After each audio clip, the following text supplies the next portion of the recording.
Coming up on this Friday edition of Daybreak, early voting for next week's local elections is now open for a two-day period. It marks the first time an early voting system has been put in place for local elections.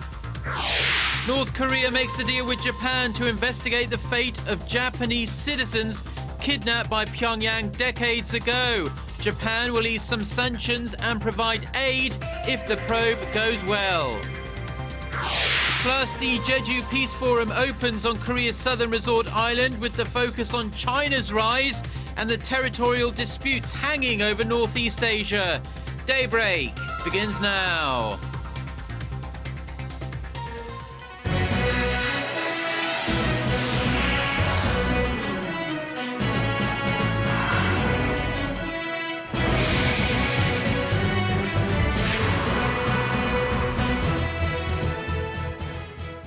Hello and thanks for joining us. To our viewers around the world, it's 6 a.m. on Friday, May 30th here in Seoul. I'm Mark Broom and you're tuned in to Daybreak. Our top story this morning, Koreans have started heading to the polls on this Friday as an early voting system that doesn't require prior registration begins for the first time in Korea's local election history. Those unable to cast their ballot on election day, June 4th, can head to any of the 3,500 polling stations open nationwide from 6 a.m., which is now, until 6 p.m. On election day, however, voters may only cast ballots at their designated neighbourhood polling station. The location of the polling booths can be found on the National Election Commission's website, and voters need only bring their resident registration card with them. The two-day early voting period will end at 6 p.m. on Saturday. Now, former Supreme Court Justice An Tae-hee's sudden withdrawal as President Park Geun-hye's nominee for Prime Minister has left her reform plans in tatters. In fact, as our Choi Yi-sun reports, the surprise move is expected to delay the entire government restructuring process and possibly other administrative affairs. When President Park announced her pick for Prime Minister 1 week ago, it was considered by many as a reflection of her commitment to reform Korean society. Former Supreme Court Justice An Tae-hee's principles and integrity were highly touted upon his nomination.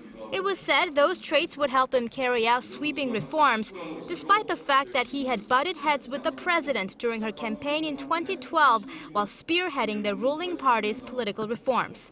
But President Park's nomination quickly backfired after An was accused of receiving privileges for his previous post in the private sector. It was discovered that he made about $1.5 million in a period of just 5 months last year working as a lawyer after leaving the Supreme Court.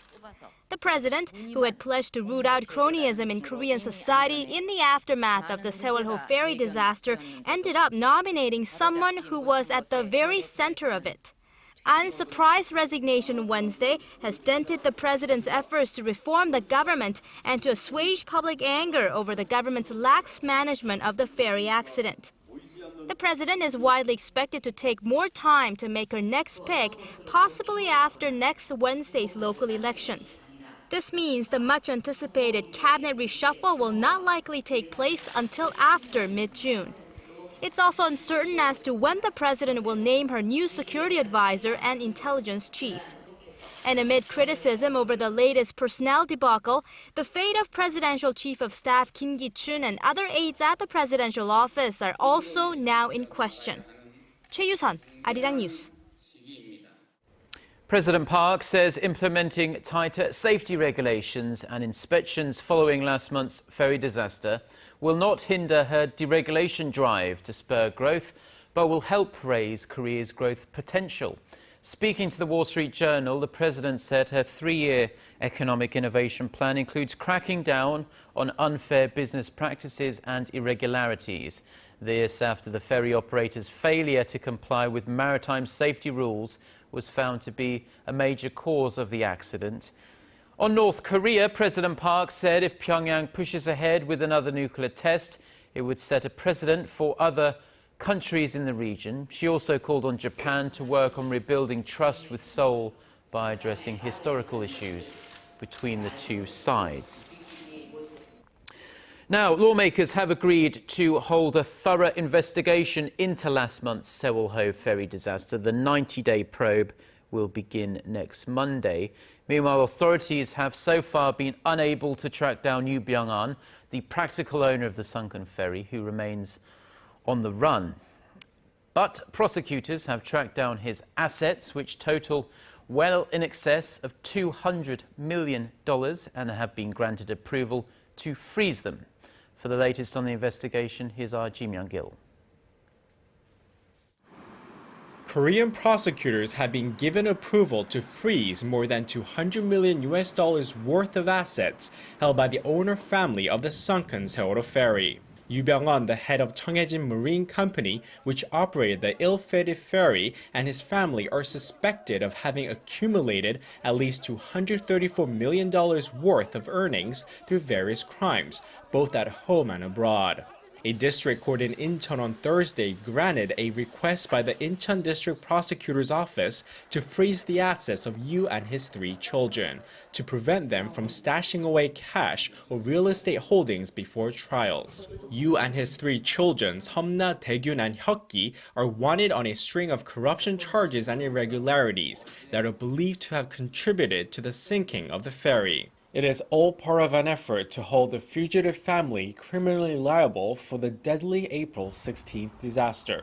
Meanwhile, a French court has rejected a request by Yoo Byung-an's eldest daughter, Seomna, to be released on bail. The process for having her extradited to Korea began Wednesday, but could take up to a year.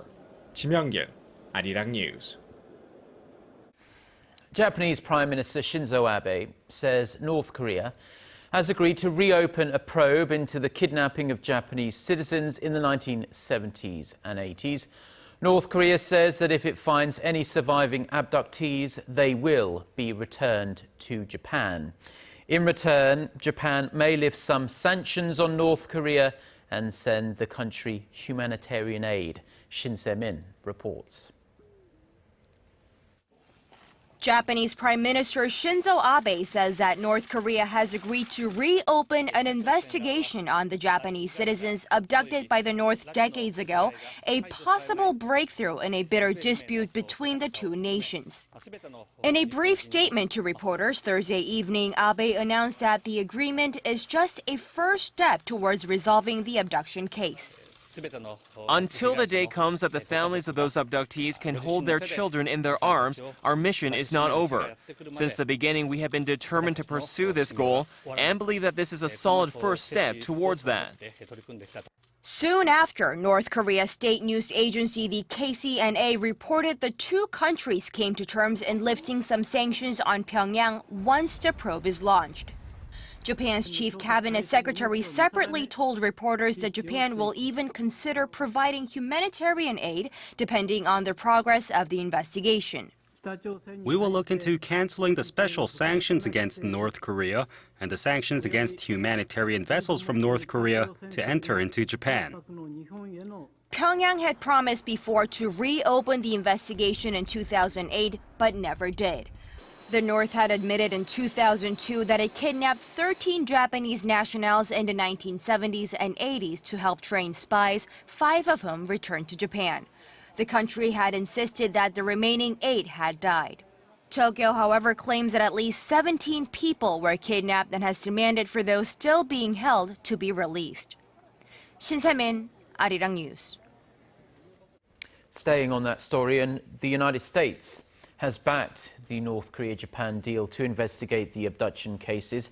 At a press briefing Thursday, State Department spokesperson Jen Psaki said the U.S. supports Japan's efforts to resolve its long-standing issues with North Korea in a transparent manner. She said the U.S. has been in close consultations with Japan and its other allies over this issue. That said, diplomatic sources in Washington, Seoul, told Seoul-based Yonhap news agency that the U.S. government is concerned the deal could negatively affect efforts to pressure Pyongyang to give up its nuclear program.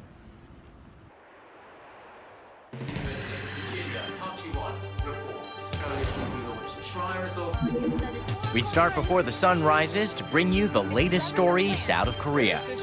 We also lead the way with important global coverage. Stay on the pulse of what is happening with Daybreak.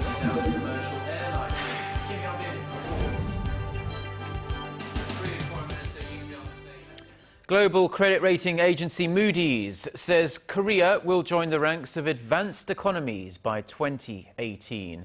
Speaking to reporters in Seoul Thursday, Moody's senior vice president Thomas Burns said Korea will catch up to countries like France in terms of GDP per person in just 3 to 4 years' time. He attributed the development to Korean government policies and competitiveness, adding that Korea has maintained more rapid growth compared to other G20 nations. Burns said he expects the country's GDP to grow 3.8% this year. That's slightly higher than recent predictions by local private and state-run think tanks. Now, very good news for smartphone users, because buffering and waiting even a few minutes for something to download may be consigned to the past in Korea in just a few years' time. The country's largest mobile operator, SK Telecom, says it will commercialize a fifth-generation or 5G mobile network by the year 2020. This will be the first of its kind in the world. The president of the telecommunications operator, Ha Sung-min, says the 5G network will offer a communication speed 1,000 times faster than the current 4G system. This means users will be able to download an entire movie in just 1 second. The SK Telecom official also said the mobile communication provider will open a new era of so-called ICT-nomics based on the 5G network. He says information and communication technology will become the center of the economy by organically connecting people to all things. Now, on a similar note, the evolution of mobile messaging over the past few years has been nothing short of staggering. It quickly jumped from basic messages and smiley faces to free international phone calls and mobile banking. Our Kim Ji-yeon reports on what we can expect next. Koreans usually express their congratulations to newlyweds by giving them cash gifts enclosed in an envelope. However, this tradition may change with the evolution of mobile messengers, which now offers the newest feature of financial services. Korea's #1 mobile messenger, Kakao, introduced a way for users to trade stocks in February, called Stocks Plus Kakao, and said they'd be able to conduct money transfers through an application in the latter half of this year. Users can deposit about $490 into their Kakao Bank wallet and can transfer up to $89 a day to their acquaintances. The service is expected to be widely used by Koreans for common acts such as sending gifts of condolence or congratulations to their family and friends. Users can then transfer the received money straight into their personal banking account the next day. Kakao is just one example of how the evolution of mobile messengers is expected to pave a new tradition and way of social exchange. It may even rival existing platforms like internet banking and home trading systems for stocks. Here in Korea, home to some of the world's most tech-savvy consumers, 8 out of 10 people use their smartphones to do some of their banking. The Bank of Korea says the number of smartphone banking users exceeded 40 million this year for the very first time. Kim Ji-yeon, Arirang News.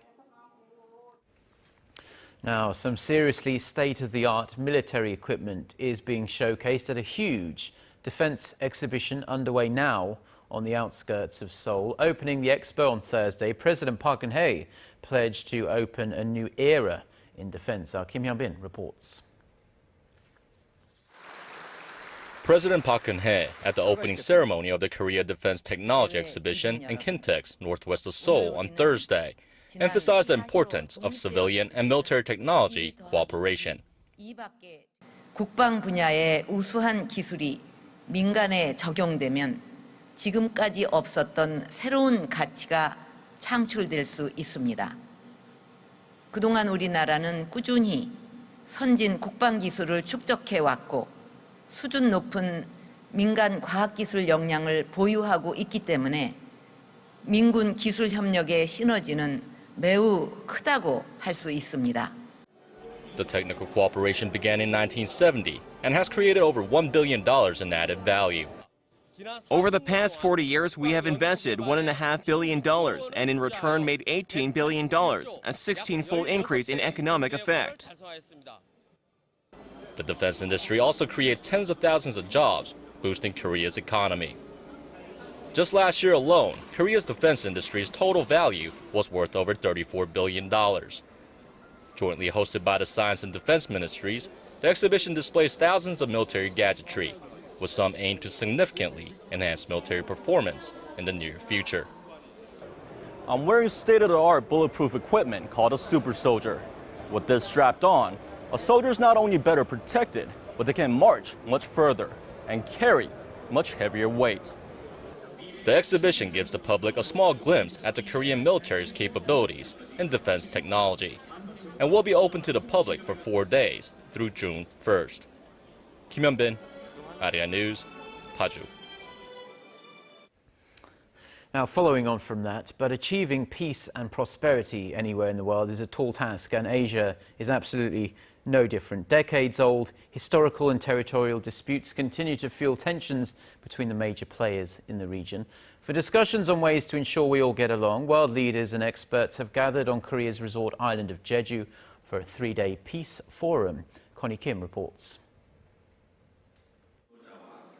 Under this year's theme of Designing New Asia, the 9th Jeju Forum for Peace and Prosperity kicked off Thursday.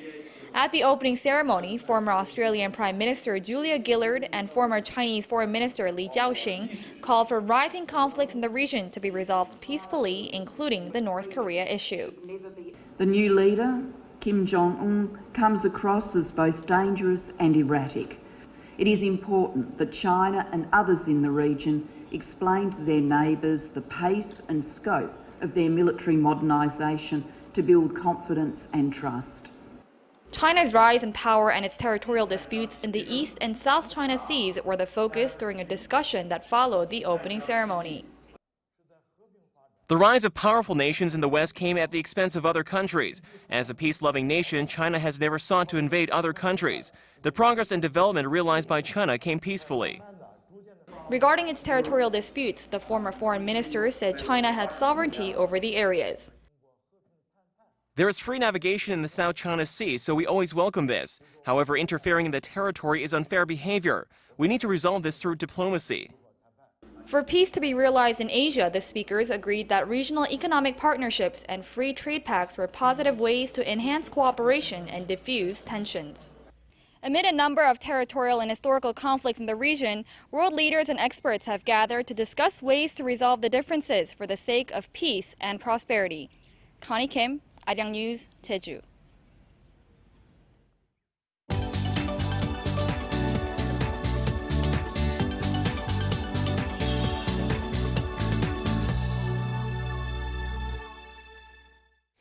Time now for a look through the international headlines we're following this morning. For that, we turn to our Eunice Kim standing by at the news center. Good morning, Eunice. Good morning, Mark. It was a deadly day in eastern Ukraine where at least 14 people were killed when a military helicopter was shot down by pro-Russian separatists. It was carrying Ukrainian soldiers and a general for a troop rotation. Acting President Alexander Turchinov said it was shot down by a Russian rocket-propelled grenade launcher shot up by, quote, terrorists. Meanwhile, a spokesman for the self-declared Donetsk People's Republic told CNN that Russian citizens were among the militants dead in that airport assault earlier this week. He said at least 33 were from the Russian Federation and their bodies will be taken back to the Russian city of Rostov-on-Don soon. Fugitive Edward Snowden said he has no relationship with the Russian government, though he had been in hiding there for nearly a year. In his first television interview with a U.S. outlet, he told NBC News anchor Brian Williams he never intended to escape to Russia and gave Moscow no intelligence documents, nor has he received any money from the Kremlin. The NSA whistleblower said he destroyed classified materials he was holding morning before transiting to a Moscow airport. He said he wants to return to the United States, but would request an extension on his asylum in Russia. The 30-year-old is charged with theft of government property and willful communication of classified intelligence, among other charges. More deadly attacks by Islamic militant group Boko Haram. This time, 3 villages in Nigeria's northeastern state of Borno were targeted in early morning raids, killing 35 people. At least 26 were killed in the village of Gumushi alone, according to one military officer who said militants dressed in military uniform shot at residents as they tried to flee and set homes ablaze using patrol bombs. According to Nigerian officials, Boko Haram, which is sympathetic to al-Qaeda but not an official affiliate, has fighters numbering in the hundreds to thousands.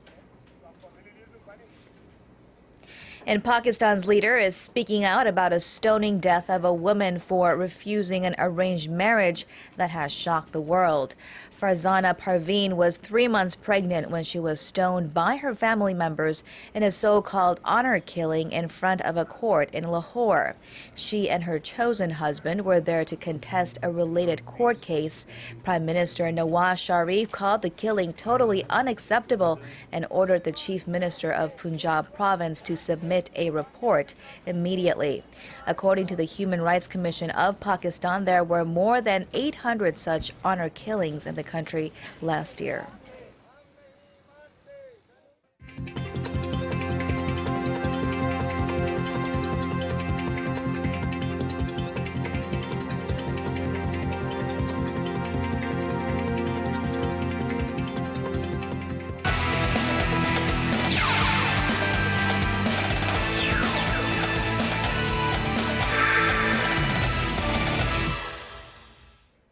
And TGI Friday, everyone, as we kick things off with the South Korean national football team. Now, not only did they lose to Tunisia in the final home tune-up match on Wednesday, 22-year-old Kim Jin-soo will not be heading over to Brazil due to his injury.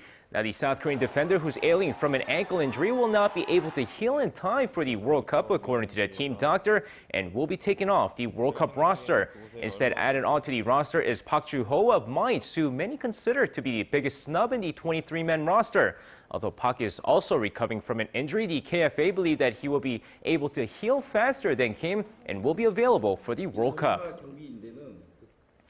And moving over to the LPGA, where the ShopRite LPGA Classic begin their 4-day event. But for world #1 Park In-bi, she must do well this week in order to hold on to her #1 title. Now, Park In-bi, who sits at the top of the LPGA ranking for the 59th straight week, missed her cut last weekend during the Airbus LPGA Classic and must finish higher than Stacey Lewis this week. Meanwhile, Stacey Lewis, who won the North Texas LPGA Shootout earlier this season, only trails Park In-bi by 0.22 points as she hopes to capitalize on the recent struggles of Park In-bi.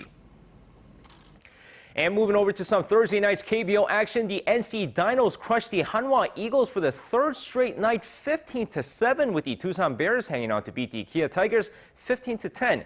And the Samsung Lions take the series with a 4-2 win over the LG Twins.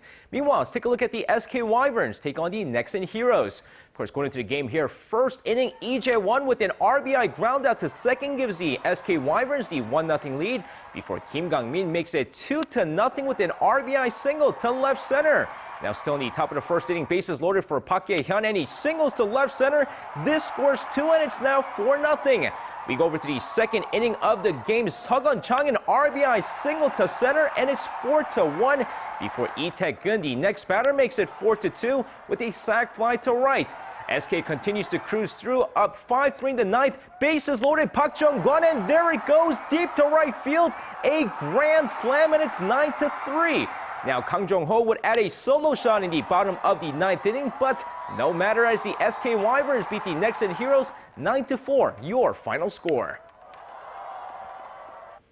And finishing things off, Pyeongchang will be hosting the next Winter Olympics in 2018, and organizers are doing all they can to prepare for the event. But how about the 2022 Winter Games? Well, the bidding for the rights to the 2022 Winter Olympics is now down to 4 cities, as Almaty, Beijing, Lviv, and Oslo will look to host the Winter Games after Pyeongchang. The Polish city of Krakow, which was also in the hunt for the bidding rights, pulled out after nearly 70% of the citizens were against the idea of hosting the Winter Games. And that's going to wrap it up for me. This has been SJ. Have a great weekend, everyone, and see you guys again for your sports needs.